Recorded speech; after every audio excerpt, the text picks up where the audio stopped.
A day in my life as an 18-year-old content creator.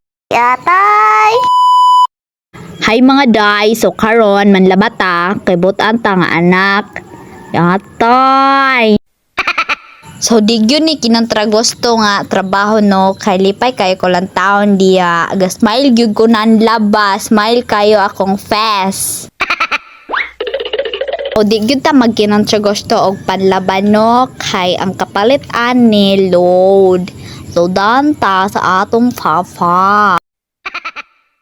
So guys, sade ko chika sa inyo no. So sa mga marites diya, be alert.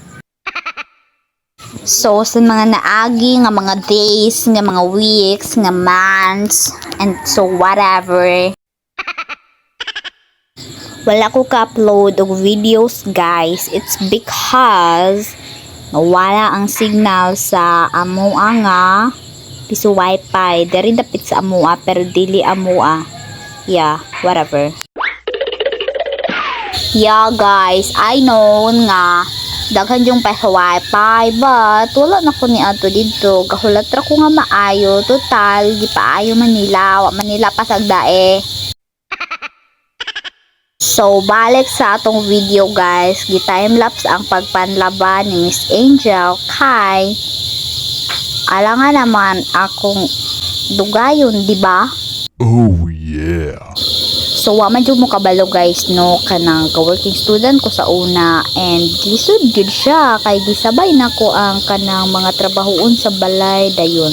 Ang akong pag-eskwela, yes, like lisod kay siya kay kanang nakay assignment niya ni pa nimong humanon imong trabaho para ra kana ganing usa ka makagama sa imo ang assignment manaka sa imong mga trabaho and which is lisod gud siya guys.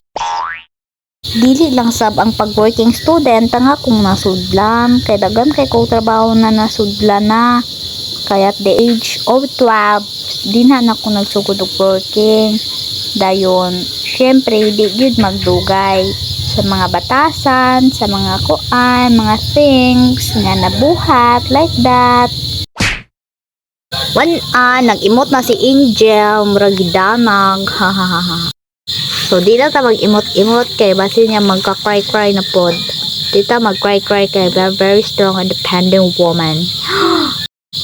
Naagyo times guys no nga tagaang gyud tag kanang nanag gyud ta sa lowest na jud nanag gyud ta sa kilisod na gyud sa kinabuhi but then di ra gyud ta mo give up kabalo ba mo daghana kay mig naagian nga kanang naami sa kinaubsa na gyud like puno kay mi sa utang puno kay mi sa kanang basta daghana kaayo mi problema but then never give up oy bangon gihapon ta basta kay di padayon ng adlaw padayon ng kinabuhi ana ra ng life makaingon sa ta guys no nga kada mga bata nga nay mga inahan kay swerte kaayo manang kamo nga nay mga mother in your side be grateful be thankful kay dili tanan naa ninyo naa namo. So mao ra to guys no manatag panlaba ay gi-faster po na itong pag-eat. Kaya gigutom na ang inyong Angel.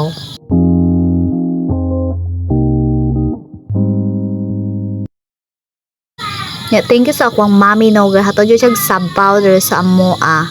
Which is very yummy. Shout out day ko sa akong tita nga si Timona and very supportive do kayo siya sa akong pag-vlog. Bye!